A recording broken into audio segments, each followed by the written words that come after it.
وَلَكَ الْحَمْدِ. I repeat, رَبَّنَا وَلَكَ الْحَمْدِ.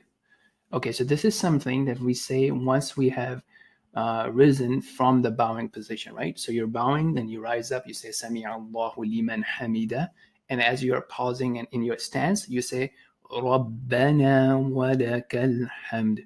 So the takeaways from here is again the word Rabb.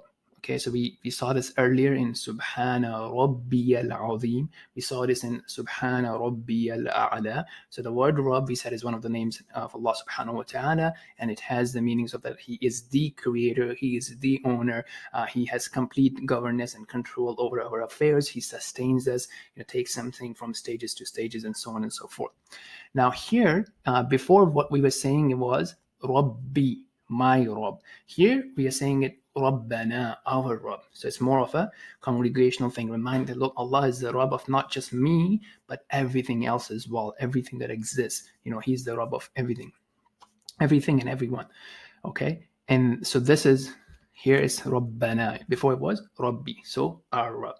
And then here what we're saying, wa, and, so we are emphasizing something, and laka, lakal, so for you is what? Alhamd, all praises. Oh my Lord, our Lord, all praises are for you. So remember, if the word, when we were rising up, we said Allah hears or Allah listens to the one who praised Him or who praises Him. So here we are saying that, oh Allah, all praises are for you. We are emphasizing and we are being from the ones who praise Allah, subhanallah, Allah, the glory be to Him and all the praises be to Him.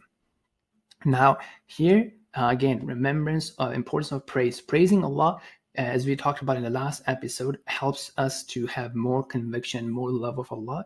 But at the same time, it's also a way of thanking Allah.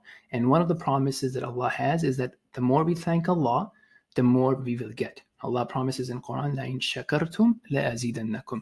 If you are thankful, Allah will give you more. So how do we become thankful to Allah? One is obviously realizing that the favors of Allah in our heart, realizing that these are from Allah and not just our own intellect and our own capacity, but it's actually a facilitation and a blessing from Allah.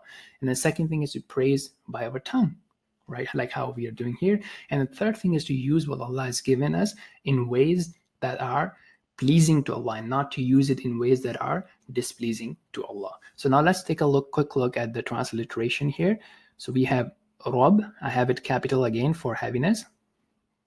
And Rab, so I think it's relatively quite simple, nothing hard here, if you have been following along so far. Rab Ba, na, okay, stretch, Wa Lakal Hamd. Simple. So I hope that's easy enough, and I'll see you in the next episode.